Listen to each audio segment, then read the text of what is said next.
नमस्कार दोस्तों। दोस्तों, यदि आप भी किसी महिला के नाम से या अपनी पत्नी के नाम से कोई घर, मकान, दुकान, संपत्ति खरीदने की सोच रहे हैं तो दोस्तों इस वीडियो में दी गई जानकारी आपके बहुत काम आ सकती है। दोस्तों, आइए देखते हैं कि यदि आप भी अपनी पत्नी के नाम से या किसी महिला के नाम से कोई संपत्ति, घर, मकान खरीदते हैं तो आपको भविष्य में क्या क्या फ़ायदे हो सकते हैं। दोस्तों, जो सबसे बड़ा फ़ायदा जिस वजह से अधिकतर लोग कोई प्रॉपर्टी अपनी पत्नी के नाम से खरीदते हैं वह यह है कि सरकार की तरफ से आपको स्टाम्प ड्यूटी में सरकारी राजस्व में 2% की छूट मिल जाती है। जी हाँ दोस्तों, 2% की छूट या कह लें कि 2% की बचत देखने में तो आपको मामूली लग सकती है, लेकिन दोस्तों अगर कोई व्यक्ति 20, 30 या 50 लाख का घर, मकान खरीदता है तो यही 2% की बचत एक बहुत बड़ी राशि बन करके निकलती है। दोस्तों, वहीं दूसरी ओर हम देखते हैं कि भारत में, इस देश में आज भी बहुत से लोग संयुक्त परिवार में, एक जॉइंट फैमिली में रहते हैं। परिवार के 2-4 सदस्य, भाई बहन मिलकर के एक घर में, एक छत के नीचे रहते हैं। दोस्तों, हिंदू लॉ के अनुसार ऐसा परिवार एक संयुक्त परिवार कहा जाता है।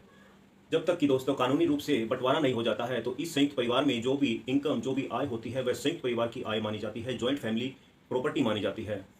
तो दोस्तों, यदि कोई व्यक्ति कहीं नौकरी, रोजगार या व्यवसाय करता है और अपनी कमाई से, अपनी बचत से बचत करके कहीं कोई मकान, दुकान या संपत्ति खरीदता है तो वह संपत्ति संयुक्त परिवार की संपत्ति या जॉइंट फैमिली प्रॉपर्टी मानी जाती है। दोस्तों, वहीं दूसरी ओर ऐसे संयुक्त परिवार में परिवार के कुछ सदस्य ऐसे भी होते हैं जो कहीं नौकरी, व्यवसाय या काम धंधा नहीं करते हैं, जिनका कहीं से कोई इनकम का सोर्स नहीं होता है, आय का सोर्स नहीं होता है। फिर भी दोस्तों, यदि किसी व्यक्ति की भविष्य में कभी आकस्मिक, अचानक मृत्यु हो जाती है तो दोस्तों यदि ऐसे व्यक्ति ने कभी उस घर, मकान की रजिस्ट्री अपने पत्नी के नाम से की है तो दोस्तों वह कहीं ना कहीं अपने परिवार को, अपनी पत्नी को, अपने बच्चों को सुरक्षित कर लेता है। जी हाँ दोस्तों,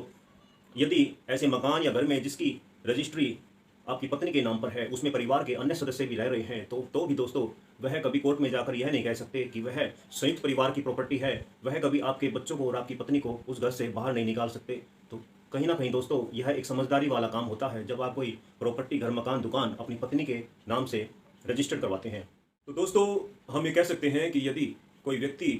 किसी घर या मकान की रजिस्ट्री अपने पत्नी के नाम से कर लेता है तो और कभी भविष्य में ऐसे व्यक्ति की मृत्यु भी हो जाती है तो कहीं ना कहीं वह अपने बच्चों का, अपनी पत्नी का भविष्य सुरक्षित कर लेता है। दोस्तों, क्योंकि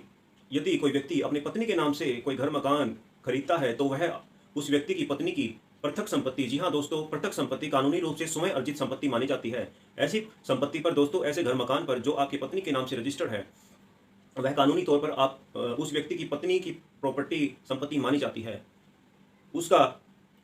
उस व्यक्ति का या उसके परिवार का किसी तरह का कोई हिस्सा, कोई मालिकाना हक नहीं रह जाता है। तो दोस्तों यदि भविष्य में आपको या आपके किसी परिचित को कभी न्यायालय में या किसी कोर्ट केस में जमानत करवानी पड़ जाती है, किसी श्योरिटी या जमानती का अचानक से प्रबंध करना पड़ जाता है, तो दोस्तों ऐसी परेशानियों से बचने के लिए भी, ऐसे बुरे वक्त में, ऐसे बुरे समय में जो संपत्ति, जो घर, मकान आपने अपने पत्नी के नाम से खरीदा होता है, आपकी पत्नी भी वहां पर एक श्योरिटी और जमानती बन करके